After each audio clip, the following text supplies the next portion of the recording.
Ում է սպառնում Իրանը, երբ հայտարարում է, որ թիրախավորելու է ամերիկյան կրթական կենտրոնները, Հայաստանի ամերիկյան համալսարանն այսօր փակել է դռները։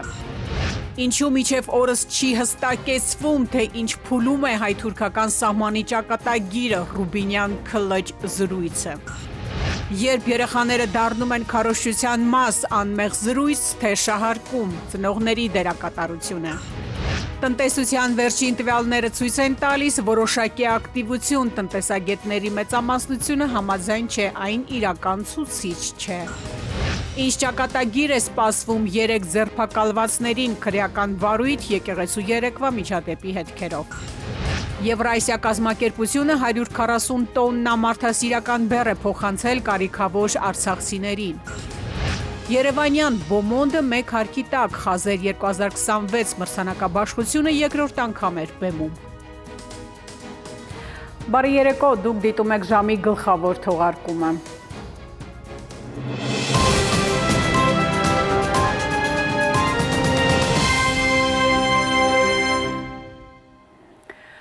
Կոալիցիոն հերթական բլեֆը կամ ինչպես ասում են, Թրամփը տակտիկան փոխում է քամելոնի արագությամբ։ Սկզբում հայտարարում են, թե բանակցությունները ավարտվել են, Մերձավոր Արևելքի պատերազմը մոտեցել է ավարտին, սակայն փորձագետները վստահ են, Թրամփը աղմուկն է լռեցնում մասշտաբային հարված հասցնելու համար։ Այսօր հայտնի դարձավ, որ Իսլամական հեղափոխության պահապանների կորպուսը հայտարարել է, թե կարող է վրեժ լուծել Միացյալ Նահանգներից եւ Իսրայելից Իրանի 2 համալսարաններին հասցված հարվածների համար։ Հայաստանի ամերիկյան համալսարանն էլ, ելնելով անվտանգության միջոցառումներից եւ հաշվի առնելով Արևմտյան Ասիա եւ Մերձավոր Արևելքի ամերիկյան համալսարանների հնարավոր թիրախավորման վերաբերյալ Իրանի հնչեցրած սպառնալիքները, համալսարանում այսօր բոլոր դասերը առցանց ձևաչափով է կազմակերպել։ Ամերիկա-իսրայելական կոալիցիոն դաշինքի հերթական բլեֆը 2 շաբաթ շարունակ տարբեր խողովակներով, լրատվամիջոցներով, ամերիկյան կողմի բարձրաստիճան պաշտոնյաների ընդհուպ Թրամփի մակարդակով հայտարարություններ եղան, թե բանակցում են, պատերազմը Մերձավոր Արևելքում մոտենում է ավարտին, սակայն ըստ փորձագետների ակնհայտ էր, Թրամփը տակտիկա է փոխում, ժամանակ շահում Իրանին ավելի մասշտաբային հակահարված տալու համար։ Կարծում եմ, որ այս պահին Միացյալ Նահանգները նախապատրաստում է ցամաքային գործողություններ, քանի որ բոլոր կարմիր գծերը գրեթե հատված են, այդ թվում նաև քաղաքացիական բնակչությանը հասցվող հարվածները, այդ թվում նաև կրթական, ուսումնական եւ գիտական կենտրոններին հասցվող հարվածները։ Ամերիկա-իսրայելական ուժերի Մինաբի դպրոցը հրթիռակոծելը, 165 երեխաների կյանք խլելը կարծես թե հետդարձի չբերեց կոալիցիոն զինված ուժերին։ Հիմա ամերիկա-իսրայելական դաշինքը ավելի շատ հարվածներ է հասցնում քաղաքացիական բնակավայրերին, մշակութային, գիտական ու արդյունաբերական կենտրոններին։ Ընդդեմ Իրանի պատերազմում դաշինքը հարվածել է Թեհրանի 2 համալսարաններին։ Թեհրանը սպառնացել է հարվածել տարածաշրջանում գտնվող իսրայելական եւ ամերիկյան համալսարաններին ի պատասխան իրանական 2 բուհերի ռմբակոծության։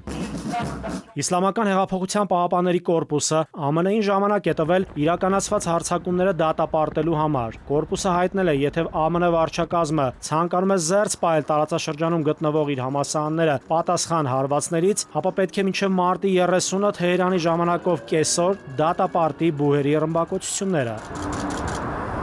Իդեպ Հայաստանի ամերիկյան համալսարանը եւս հայտարարություն տարածեց, թե ելնելով անվտանգության միջոցառումներից եւ հաշվի առնելով Արևմտյան Ասիայի եւ Մերձավոր Արևելքի ամերիկյան համալսարանների հնարավոր թիրախավորման վերաբերյալ Իրանի հնչեցրած սպառնալիքները, համալսարանում օրվա բոլոր դասերը կանցկացնի առցանց ձևաչափով։ Ըստ հաղորդագրության որևէ սպառնալիք չի արձանագրվել եւ խուճապի պատճառ չկա։ Իրանի արտգործնախարար Աբբաս Արաղչին X-իր միկրոբլոգում հայերենով շնորհակալություն է հայտնել Երևանին, նշելով, թե Հայաստանի կառավարության եւ ժողովրդի աջակցությունն Իրանի ժողովրդին իրանցիների տեղափոխման եւ մարդասիրական օգնության հարցերում մեծ գնահատանքի է արժանի։ Իրանի եւ Հայաստանի դարավոր կապը դժվար պահին կրկին ցույց տվեց իր ամրությունը եւ եղբայրական այս քայլերը կմնան Իրանի ժողովրդի հիշողության մեջ։ Քաղաքագիտական համայնքը բացառում է, թե իրանական կողմը կարող է հարվածներ հասցնել Հայաստանում գտնվող ամերիկյան կենտրոններին, համալսարան, դեսպանատուն կամ ինչ-որ խոշոր ընկերություն։ Կարծում եմ Հայաստանի հետ կապված իրական որևէ վտանգ չկա կոնկրետ Իրանի կողմից, ավելին Իրանը իր դիրքորոշումը այս մասով բավականին պարզ է հայտարարել, որ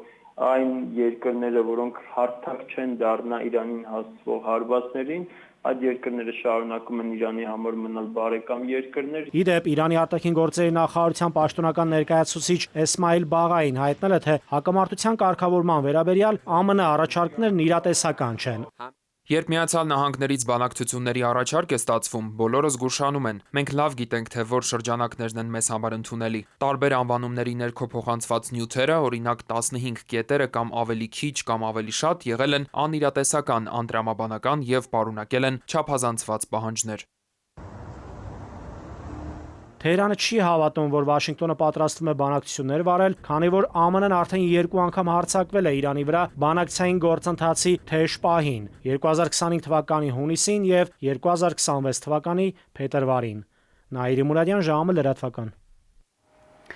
ԱՄՆ նախագահ Դոնալդ Թրամփը հայտարարել է, որ Միացյալ Նահանգները լուրջ բանակցություններ է վարում նոր եւ ավելի խելամիտ վարչակարգի հետ Իրանում ռազմական գործողությունները դադարեցնելու համար։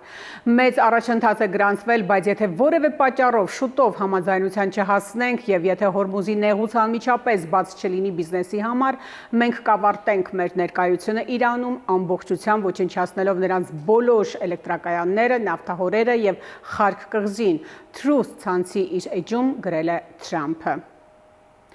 Ատոմային էներգիայի միջազգային գործակալությունը ՄԱԳԱՏԵ-ն հայտարարել է, որ Իրանի Խոնդաբի ծանր ջրի արտադրության գործարանը, որի վրա հարձակման մասին երկիրը հայտնել էր մարտի 27-ին, լուրջ վնաս է կրել, այլևս չի գործում։ Ըստ մասնագետների, հայկական կողմը եւս պետք է չափազանց ուշադիր հետևի Իրանում ատոմային էներգետիկ օբյեկտների շուրջ տեղի ունեցող պրոցեսներին։ Որևէ արձագանք պետական ատյաններից մենք դեռ չենք տեսնում, չնայած նավթային օբյեկտների հետ կապված, երբ որ ռազմական ընդհարում եղավ, դրա հետ կապված ասում էին, որ մոնիտորինգ է արվել եւ Հայաստանից բավականին հեռու է եւ այստեղ խնդիրներ չի ծագելու։ Հիմա տեսնենք, արդյոք միջուկային օբյեկտների հետ կապված որևէ մոնիտորինգ է արվում, իսկ սա շատ ավելի կարեւոր է, քան թե օրինակ նավթամթերքի օբյեկտների ռմբակոծումը։ Դեռ չի հստակեցվում, թե ինչ փուլում է հայ-թուրքական սահմանի ճակատագիրը թուրքական մամուլում ժամանակ առ ժամանակ տեղեկություններ են շրջանառվում սահմանի թուրքական հատվածում շին աշխատանքների իրականացման մասին։ Իսկ Բաքուն դժվար թե այս ժամանակահատվածում կանաչ լույս վառի Թուրքիայի համար։ Քանի որ Անկարան էլ իր հերթին հայ-թուրքական հարաբերությունները կապում է հայ-ադրբեջանական կարգավորման հետ, դրա մասին պաշտոնական մակարդակով մեկ անգամ չէ, որ բարձրաձայնել է։ Եկող տարվա սկզբից սկսած մենք որոշ խորհրդանշական քայլեր կձեռնարկենք։ Հայ-թուրքական հարաբերությունների կարգավորմանն ընդառաջ քայլ անելու այս հայտարարությունը Թայիպ Էրդողանն անցած տարեվերջին արեց, այդպես էլ չբացելով փակագծերը, թե ինչ ասել է խորհրդանշական քայլ, բայց տարվա 3-րդ ամիսը գլորվում է Երևան-Անկարա շփումներում փաստացի տեղաշարժեր չկան։ Հայկական կողմից բանագնաց խորհրդարանի փոխոսնակ Ռուբինյանը թուրք պաշտոնակցի հետ օրերս է հեռախոսազրույց ունեցել, նորություն առայժմ չունի։ Նորության դեպքում ես կհայտնեմ այս բանի նորություն չկա։ Չէ, չի կանգնեմ, բայց նոր ասելիք չունեմ։ Որքան էլ Հայաստանի իշխանությունները պնդում են, թե հայ-թուրքական հարաբերությունների կարգավորման գործընթացն անջատ է Երևան-Բաքու բանակցություններից, փորձագիտական համայնքում մնում են հակառակ կարծիքին, պնդելով, որ եթե անգամ շփումներում Երևանն այդ սկզբունքով է առաջնորդվում, ապա դրանից չի խամրում թուրք-ադրբեջանական եղբայրության փայլը։ Ադրբեջանն ու Հայաստանը պետք է նախնստեն բանակցությունների սեղանի շուրջ եւ համաձայնության գան։ Դրանից հետո Թուրքիան բարիդրացիական հարաբերությունների շրջանակներում կկարողանա ավելի ակտիվ քայլեր անել Հայաստանի նկատմամբ։ Նույնն է նաեւ մեր նախագահի դիրքորոշումը։ Այն, որ Հայաստանի դիրքորոշումը տարանջատելու հայ-թուրքական եւ հայ-ադրբեջանական բանակցությունները իրարից չի բաժանում Թուրքիայի եւ Ադրբեջանի իշխանություններին, փորձագիտական վերլուծական համայնքում հիմնավորելու համար թուրք պաշտոնյայի հենց այս հայտարարությունն են հիշեցնում եւ օրինակ բերում, ընդգծելով հատկապես այն հատվածը, որտեղ Ուրալօղլուն պնդում է, թե այս է նաեւ իրենց նախագահի դիրքորոշումը։ Ի դեպ, Թուրքիայի տրանսպորտի եւ ենթակառուցվածքների նախարարի այս հայտարարությունը ճիշտ տարեսկզբին էր Էրդողանի ասած Հայաստանի հետ հարաբերությունների կարգավորման գործընթացում նշական ընդառաջ քայլ անելու փոխարեն, իսկ post factum այդ սիմվոլիկ քայլը, որ առայժմ այդպես էլ Անկարայից չեն անում, մասնագետների համոզմամբ առավելագույնը հայ-թուրքական սահմանի պինդ զոդված այս դարպասները բացելն է, ընդ որում ոչ թե երկու երկրների, այսինքն Հայաստանի եւ Թուրքիայի, այլ երրորդ պետությունների եւ դիվանագիտական անձնագիր ունեցող քաղաքացիների համար, մի բան, ինչի շուրջ բանագնացներ Ռուբինյանն ու Քլեչը վաղուց էին պայմանավորվել եւ չնայած Երևանի պատրաստակամությանը, գործընթացը փակուղում հայտնվեց հենց Անկարայի ուղղորդմամբ։ նկատմամբ։ Դա պայմանավորվել էին 2022 թվականին դեռ, բայց ինչպես տեսնում ենք, ձգվեց եւ Թուրքիան անգամ այդ փոքր քայլը, որը մեծ հաշվով հայ-թուրքական սահմանի բացում չի նշանակում, իր ձեռքում ոնց որ շարունակում էր օգտագործել որպես ինչ-որ մի լծակ, միջոց եւ այս պահին դա որպես խորհրդանշական քայլ կներկայացվի նրանց կողմից։ Միջազգայնագետն էլ տպավորություն ունի, թե Անկարան իր խորհրդանշական քայլն անելու հարցում ոտքը կախ է գցում, դարձյալ Երևանից ակնկալիք ունենալով։ Իրենք էլ մեր խորհրդանշական քայլին են սպասում, ասում է մասնագետը։ Թուրքական կողմը եւս սպասում է, որ սահմանադրության մեջ կփոխվի հռչակագրի մասը եւ պետական նշանների, զինանշանի վրայից, գերբի վրայից այդ Արարատի դուրսբերման մասով նաեւ։ Ստացվում է թուրք-ադրբեջանական դուետին ոչ միայն միավորում են տարածաշրջանային, այդ թվում Հայաստանի հետ կապված ընդհանուր ծրագրերը, այլև միևնույն պահանջները, որ ունեն Երևանից, հավելում է փորձագետը։ Իրենց գերնպատակը հիմնականում ոչ թե օրինակ Գյումրի Կարս երկաթուղու բացելն է, սահմանի բացելն է Շիրակի մարզի հատվածում կամ առավել եւս Մարկարայի հատվածում, այլ իրենց գերնպատակ հենց հիմա ամբողջ ենթակառուցվածքները, տրանսպորտային շինարարությունը գնում է դեպի հարավային հատված, այսինքն Նախիջևանով կապը հաստատել Ադրբեջանի հետ։ Տարածաշրջանում քաղաքական, անվտանգային եւ տնտեսական հարցերը միաժամանակ են օրակարգ եկել եւ դրանց փոխկապակցված զարգացումը փաստացի ստեղծել է մի իրավիճակ, որտեղ հայտարարություններն ու գործնական քայլերը պարտադիր չէ, որ նույնը լինեն։ Այստեղ է, որ մասնագետների գնահատմամբ ձևավորվում է ընթացիկ անորոշությունը, խաղաղությունը գալու է, թե ոչ։ Էդուարդ Պողոսյան, ժամը լրատվական։ Արմենիայում լրատվական երեկոն շարունակվում է եւ կհանդիպենք քիչ անց։ Տնտեսության վերջին տվյալները ցույց են տալիս որոշակի ակտիվություն, տնտեսագետների մեծամասնությունը համաձայն չէ, այն իրական ցուցիչ չէ։ Ինչ ճակատագիր է սպասվում 3 ձերբակալվածներին քրեական վարույթ եկեղեցու երեկվա միջադեպի հետքերով։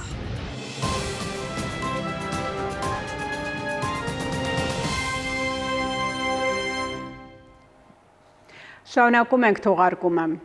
Իսրայելի ռազմաօդային ուժերի անօդաչու թռչող սարքը Բեյրութի վրա հարձակման ժամանակ սպանել է շիական Հեզբոլլահ կազմակերպության ղեկավարության անդամներից մեկին։ Հարվածը հասցվել է Հեզբոլլահ Դահիայի հարավային արվարձանում գտնվող շտաբային գրասենյակին։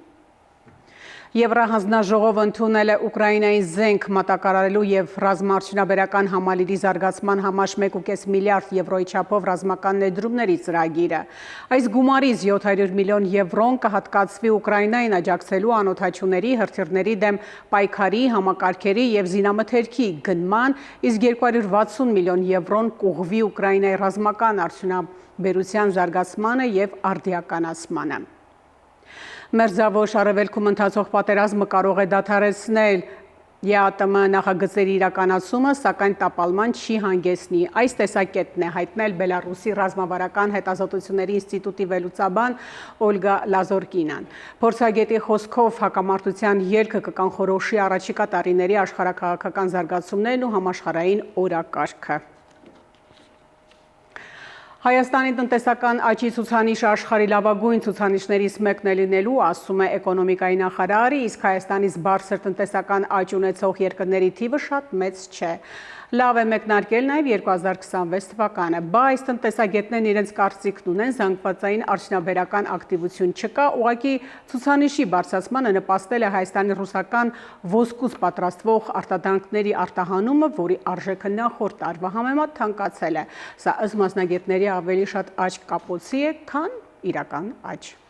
Տարեսկզբից մեր կենցաղը սպասարկող տարբեր շուկաներում սկսեց նկատվել գնաճ։ Պատճառները տարբեր են՝ գյուղատնտեսության անարդյունավետ քաղաքականություն, տարածաշրջանային պատերազմ, միջազգային ճգնաժամեր եւ այլն։ Այս ամենը պետք է գոնե փոխհատուցվի տնտեսական աճով։ Այսինքն այդ աճը ապահովում է հավելյալ եկամուտների հոսքը դեպի մարդկանց գրպաններ, ըստ այդմ ստեղծում է ֆինանսական բուֆեր գնաճի ազդեցությունը մեղմելու համար։ Եվ ահա, էկոնոմիկայի նախարարը հրապարակում է նախորդ 2 ամիսների տնտեսական ակտիվության ցուցանիշները։ 2026 թվականի հունվար-փետրվարին տնտեսական ակտիվության ցուցանիշը 2025 թվականի նույն ժամանակահատվածի նկատմամբ աճել է 7.4%-ով։ Աճ ունենք բոլոր ուղղություններով՝ արդյունաբերություն 17.2%, շինարարություն 20.5%, արտաքին առևտուր 9.3%, ծառայություններ 7.2%, առևտուր 3.3%։ Այս տվյալների մեջ կարևորագույնը արդյունաբերությունն է։ Արդյունաբերության աճը նշանակում է շատ աշխատող ձեռքեր, շատ աշխատավարձ, շատ զբաղվածություն եւ փողի շրջապատում պտույտ։ Փորձենք հասկանալ, թե արդյունաբերության հատկապես որ ճյուղերում կա աճ։ Ծխախոտի արտադրատեսակները մոտավորապես 4%-ով անկում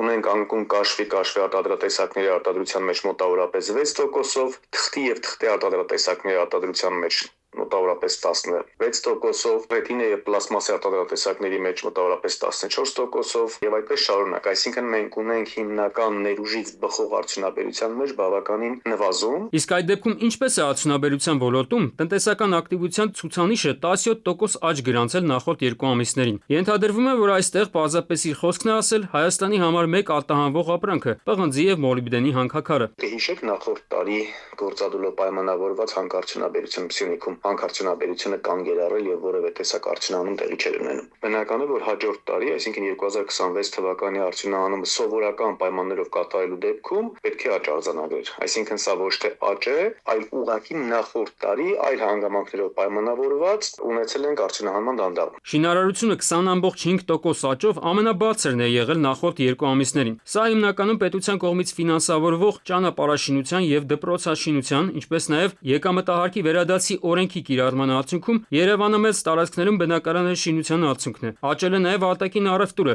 9.3%-ով։ Այստեղ էլ է հարց առաջ գալիս։ Նախորդ տարի բավականին մեծ էր Ռուսաստանից վերահատանվող ապրանքների հոսքը։ Հունվարի դրությամբ դեռևս արտաքին առևտրաշրջանառություն 12%-ով անկում է գրանցել, ընդ որում արտահանումը 14%-ով, ներկրումը մոտավորապես 11%-ով անկում է գրանցել։ Փետրվար ամսվա ընթացքում թե ինչ են ունեցել չեմ կարող ասել, տվյալները կհրապարակենք, կտեսնենք։ Չի բացառվում միանգամից ինչ որ ուղղությամբ, այդ թվում ոսկու ուղղությամբ կարող ուղղակի աճ գրանցել։ Այս ցուցանիշների մեջ կարևորներից մեկը առևտուրն է, որը նախորդ ամիսներին աճել է 3.3%-ով, բայց հենց սա էլ կարևոր ինդիկատոր է մասնագետների համար։ Սա ցույց է տալիս, թե հանրության լայն շերտերը նախորդ տարվա նույն ժամանակահատվածի համեմատ քանի տոկոս ավելի առևտուր են արել։ Եթե մյուս ոլորտների աճը լիներ ներառական, այսինքն երկիր մուտք գործած ֆինանսը պատտվեր լայն շերտերի ձեռքում, ապա առևտրի աճը կլիներ ավելի մեծ։ Մարդիկ շատ են վաստակում, ուրեմն շատ են ծախսում, ինչը մեր դեպքում չկա։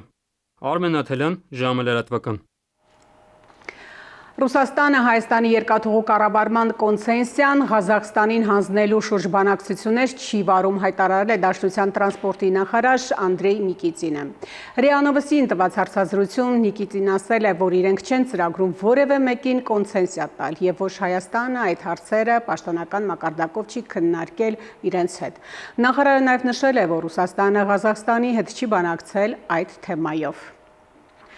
Երևանի Սուրբ Աննա եկեղեցում երիտասարդների եւ վարչապետի միջև տեղի ունեցած միջադեպից հետո իրավապահները ձերբակալել են 3 քաղաքացու։ Նրանցից 2-ը 2007 թվականի ծնված եղբայրներ են, իսկ երրորդը հանրային գործիչ Գևորգ Գևորգյանը։ Լրագրողների հետ հանդիպման ընթացքում ձերբակալված 18-ամյա տղաների փաստաբանները նշել են, որ նրանք ունեն առողջական այնպիսի խնդիր, որն անհամատեղելի է կալանքի հետ։ Դեռևս մեղադրանք առաջադրված չի, հույս ունենանք, որ միգուցե կգտնվեն օբյեկտիվ, կգտնվեն անաչառ եւ բանը դրան չի հասնի։ Այս պահին մեր գերխնդիրը եղել է երեխաների առողջական վիճակը, որովհետեւ ինչպես արդեն մենք ասել ենք, երկուսներ ունեն լուրջ առողջական խնդիրներ, որոնք մեր գնահատմամբ ուղղակիորեն անհամատեղելի են։ Քննչական կոմիտեից էլ փոխանցում են, որ քրեական վարույթ է նախաձեռնել 2 հոդվածով, այն է խուլիգանություն եւ պաշտոնատար անձի օրինական, ծառայողական կամ քաղաքական գործունեությանը միջամտելը։ Նախաքննություն է ընթանում դեպքի հանգամանքները պարզելու համար։ Երեխաները պետք է չդառնան քարոզչության մաս, հիշեցնում են մասնագետները։ Միաժամանակ մեդիայի զարգացմանը զուգահեռ աճում է նաև երեխաների մասնակցությամբ ստեղծվող կոնտենտի ծավալը։ Իրավապաշտպանները պնդում են, որ ծնողները պետք է լինեն զգոն եւ մանկահասակ երեխաներին ցանկացած տեսանյութում ներգրավելիս կամ տարածելիս հաշվի առնեն հետագա հնարավոր ռիսկերը։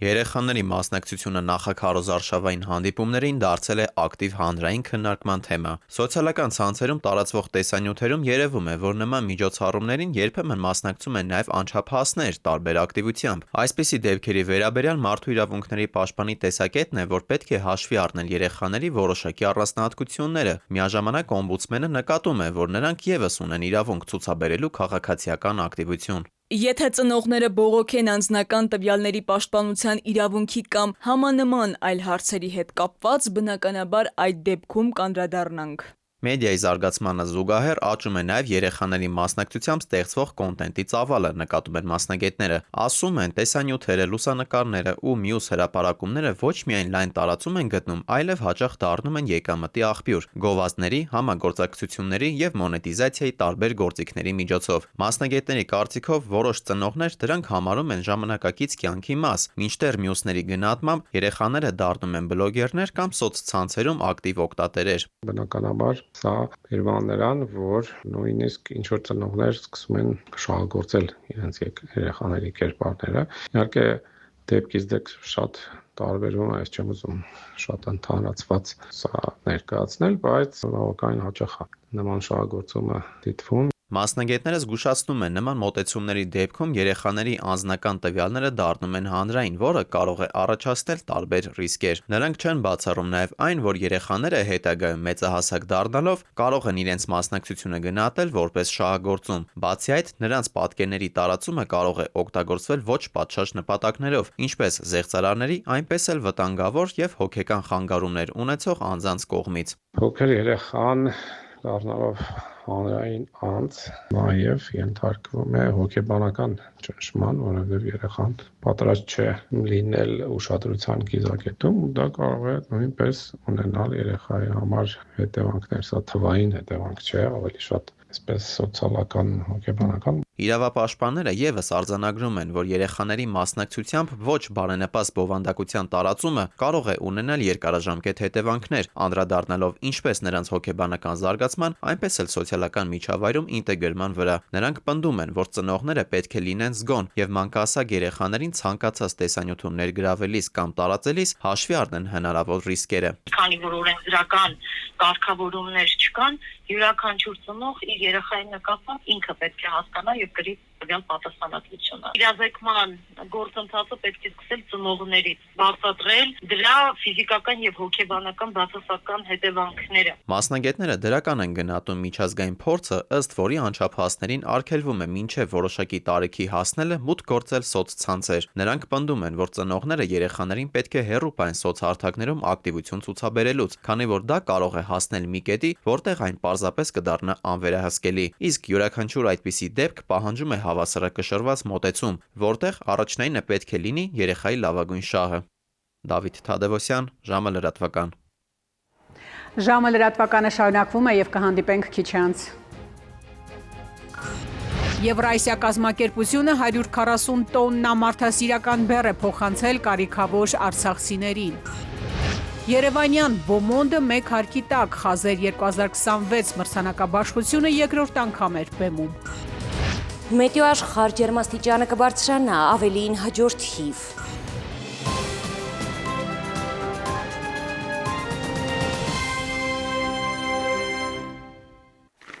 Շարունակում ենք թողարկումը։ Երևանյան Բոմոնդը մեկ հարկի տակ Կարեն Դեմիրճյանի անվան մարզահամերգային համալիրում կայացել է հայկական ազգային երաժշտական ակադեմիայի խազեր մրցանակաբաշխությունը, որի ընթացքում հայտնի են դարձել տարվա լավագույնները։ Երկրորդ տարին անընդմեջ խազերը բեմում է եղել շքեղ միջոցառմամբ, իսկ Armenia TV հավատարիմ հեռուստադիտողը հնարավորություն է ունեցել վայելել այն ուղիղ եթերում։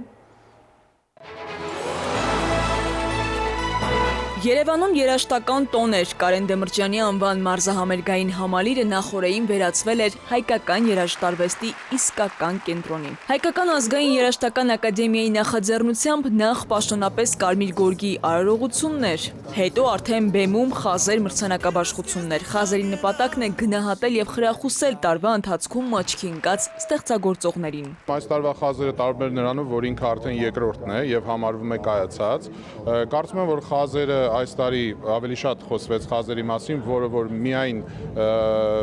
տանում են ճանապարհը, որտեղ որ մենք գնում ենք։ Այս տարի երևի քննարկումները ավելի շատ էին, ինտրիգաները ավելի շատ էին, բայց կարծում եմ, որ դա մասն է կազմում այս ամբողջ իրականության։ Շատ հստակ որոշումը կայացրեց լինելիության եւ այս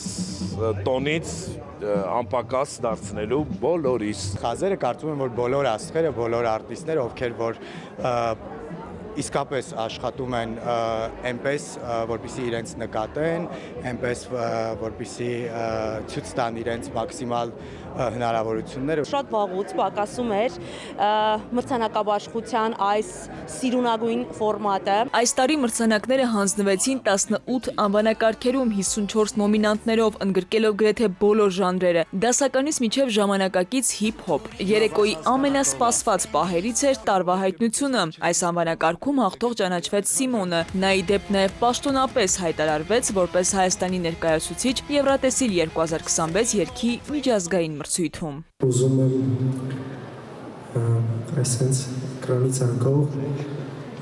ասել իմ տղաներին, զույգ տղաներին, ձեզ եմ շնորհակալ,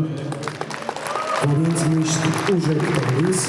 Փոփ երաժշտության ոլորտում առաջատարները պահպանեցին իրենց դիրքերը։ Արամեն Պետրին ճանաչվեց տարվա լավագույն փոփ երգիչ, իսկ Իվետա Մուկուչյանը լավագույն փոփ երգչուհի։ Ինձ փոքրիկ sense էլեկտրական շոկ էր, որպեսզի ես աշխատեմ,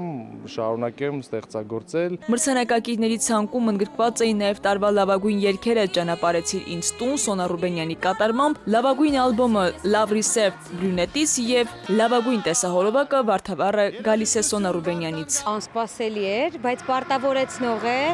որովհետև ամբողջ տարին քրտնաջան աշխատանք է։ Ժանրային անվանակարգերում եւս պայքարը թեժ էր։ Լավագույն ռոք խումբ ճանաչվեց Նեմբրան, հիփ-հոփ եւ R&B ուղղությունում Միշոն, իսկ քաղաքային ֆոլք ժանրում Տաթև Ասատրյանը։ Մրցանակը կիսում ենք մեր լսարանի, մեր նեմրացիների հետ, որովհետեւ նրանց շնորհիվ է այս ամեն ինչը։ Մրցանակաբաշխության ուշադրության առանցքում էին նաև խոշոր նախագծերը։ Սիմֆոնիկ Հայկո բաց երկնքի տակ ծրագիրը ճանաչվեց տարվա լավագույն դասական նախագիծ։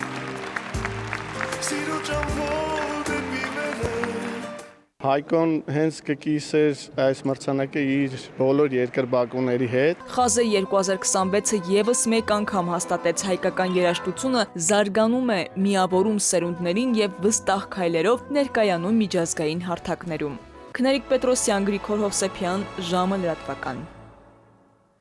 Վաղարշաբաթում կայացել է դեմ առ դեմ սերունդների երկխոսություն ամենամյա մարզային ֆորումը կրկին միավորելով հարյուրավոր պատանիների, երիտասարդների եւ փորձառու մասնագետների։ Մարզերի երեխաները մարզերում հասարակական կազմակերպության այս հարթակը դարձել է կարևոր միջավայր սերունդների միջև փորձի, գաղափարների եւ արժեքների փոխանակման համար։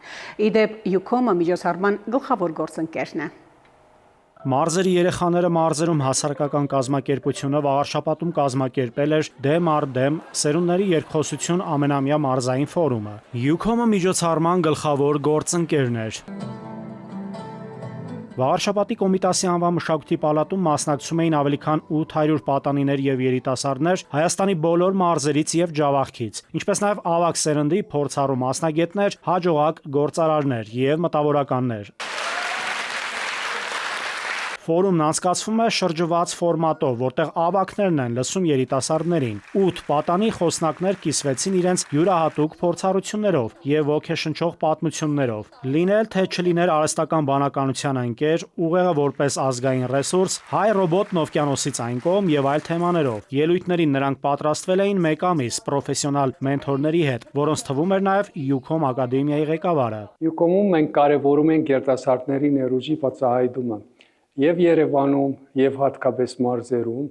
մարզերում տեխնոլոգիական կրթության հնարավորությունների ընդլայնումը։ Ինչ խոսք, դեմ առ դեմ ֆորումը հիանալի օրինակ է, թե ինչպես կարող են պատանիները ոչ միայն լսել, այլև ոգեշնչել ապակ սերունդին։ Մենք ուրախ ենք, որ աջակցում ենք այս նախաձեռնությանը, քանի որ ներդրումը սերունդների միջև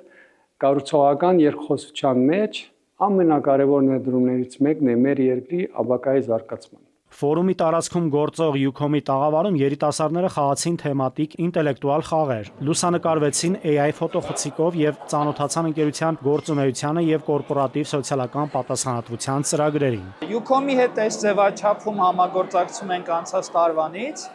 եւ նաեւ մեր գործընկերների միջոցով եւ նաեւ Յուքոմի աջակցության ու մեր կողքը լինելու միջոցով այս ամեն ինչը տեղի ունենում։ Ֆորումի ընթացքում գործում էր պատանիների կողմից ստեղծված եւ կառավարվող նախագծերի ցուցադրությունը։ Անցկացվեց պանելային քննարկում երեխայի զարգացում եւ ապագա, որն է մեր դերը թեմայով։ Կազմակերպվեցին մրցույթներ ու անակնկալներ։ Միջոցառման վերջում Յուքոմի կողմից նվերներ ու մրցանակներ հանձնվեցին ինտելեկտուալ խաղի հաղթողներին եւ ֆորումի խոսնակներին։ Ֆորումն ամփոփվեց Թմբաթա խմբի համերգով։ Նաիրի Մուրադյան, ժամը լրատվական։ Երաժշտական կենտրոնը Պարի ստուդիայից 37-ամյա մի տղամարդ է գողացել, ավելի վաղ էլ նա երևանյան մանկապարտեզներից մեկից ձայնարկիչ էր թռցրել։ 57-ամյա մի տղամարդ էլ երկու այլ մանկապարտեզներ է մտել, երկուսին էլ բռնել են։ Օրվա մյուս կարևոր նորությունները մեկ տեսաշարով։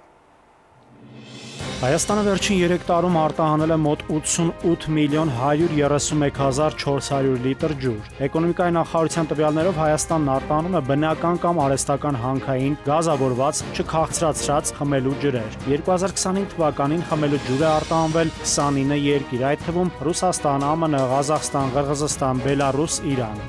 Եվրասիան ընկերությունը ռուսական մարդասիրական առաքելության հետ համատեղ 8 ամսվա ընթացքում Արցախից բռնի տեղահանված ընտանիքներին մոտ 140 տոննա մարդասիրական օգնություն է բաշխել։ Սնունդը, հիգիենայի պարագաները տրամադրվել են բնակչության ամենախոցելի խմբերին, առաջին եւ երկրորդ խմբերի հաշմանդամներին, միայնակ թոշակառուներին, կերակրողին կորցրած ընտանիքներին։ Մեծածավալ մարդասիրական նախագիծը մոտենում է ավարտին։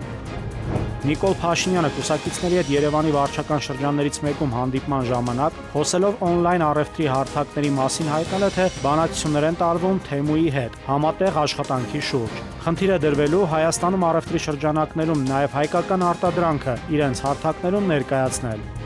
Ողբերգական ավարտով շղթայական խոշոր ավտովթար Արարատի մարզում։ Առավոտյան Կամազ մակնիշի բեռնատարը Երևան-Երասխ Մեղրի ճանապարհին բախվել է Nissan Tiida, Mercedes, Opel, Toyota RAV4 մակնիշի մեքենաներին եւ ավտոքարշակին։ Ֆոտոլրագրող Գագիկ Շամշյանի տեղեկացմամբ վթարի հետևանքով երկու մարդ տեղափոխվել է բժշկական կենտրոն, սակայն վիրավորներից մեկը գիտակցության չգալով մահացել է։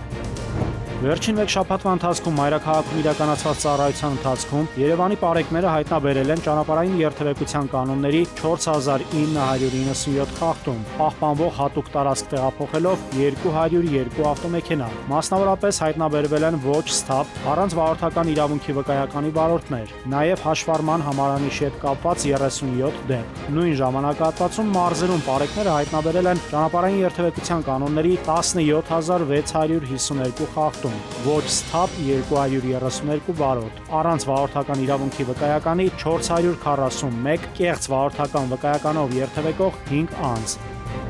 Ավանի համայնքային ոստիկանությունը հայտնաբերել է Բրյուսովի թաղամասի բնակիչ 37-ամյա տղամարդուն, ով Իսահակյան թաղամասում գտնվող Պարի ստուդիայից գողացել էր երաժշտական կենտրոն եւ համացանցի շարժական սարք։ Վնասը կազմել էր 150,000 դրամ։ Նմանօրինակ գողություն նա կատարել էր նաեւ անցած տարվա հունվարին Ավանի թիվ 54 մանկապարտեզից գողացել էր ձայնարկիչ։ Տղամարդը ձերբակալվել է եւ խոստովանել, որ երկու գողությունն էլ ինքն է կատարել։ Մարտի 12-ի գիշերն էլ կոտրել էին թիվ 103 մսուր մանկապարտեզի առաջին հարկի աշխատասենյակի պատուհանը եւ տարել պայուսակ բանկային քարտերով։ Մարտի 16-ի գիշերը թիվ 104 մանկապարտեզ ապօրինի մուտք գործած տղամարդը նկատելով պահակին դիմել էր փախուստի։ Նոր-Նորքի համայնքային ոստիկանները պարզել են, որ երկու դեպքում էլ մանկապարտեզ ապօրինի մուտք է գործել նույն անձը։ Մայրաքաղաքի Ունեցու փողոցի բնակիչ 57-ամյա տղամարդը հայտնաբերվել, ձերբակալվել եւ տեղափոխվել է բաժին։ Նաիրի Մուրադյան, ժամը լրատվական։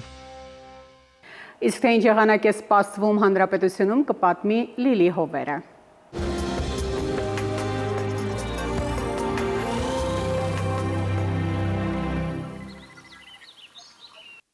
Բարերեկո եղանակի տեսության հովանավորն է իտալական ունիկալ ապրանքանիշը, իր որակյալ եւ գերխնայող գազի կաթսաներով, դրանք պաշտոնապես ներկայացված են էքստերիեր խանութ սրահներում, ունիկալ տարվա բոլոր եղանակներին, Մետեոաշխարհ նախ Հայաստան։ Մեր երկրի մեծ մասում նոր օրը կանցնի փոփոխական երկնքով, սպասվում են տեղումներ լեռնային գոտիներում ձյուն, առաջիկա 2 օրերին ջերմաստիճանը կբարձրանա մոտ 4-ից։ Վաղը ցերեկը Շիրակում, Կոտայքում, Գեղարքունիքում, Արագածոտնի եւ Վայոց-Ձորի լեռնային գոտիներում կդիտվի 4-ից 8 աստիճան։ Վայոց-Ձորի եւ Արագածոտնի նախալեռներում սպասվում է 10-ից 14, Լոռիում 7-ից 12, Տավուշում 13-ից 16 աստիճան, Հարարատում Արմավիրում կդիտվի 13-ից 15, Սյունիքի հովտային գոտիներում սպասվում է 14-ից 18, Սյունիքի նախալեռներում 8-ից 12 աստիճան, Երևանում օրը կանցնի տեղումներով, այս գիշեր սպասվում է 5-ից 7, ցերեկը 12-ից 14, երեկոյան 10-ից 12 աստիճան։ Ժամի գլխավոր թողարկումից հետո դիտեք ընտրության ժամը հաղորդումը, այսօրվա հյուրն է ուժեղ Հայաստան կուսակցության խորհրդի անդամ Նարեկ Կարապետյանը։ Արմենիայի ուղիղ եթերում նրա հոսը սպառված է, շնորհակալություն ուշադրության համար, ցտեսություն։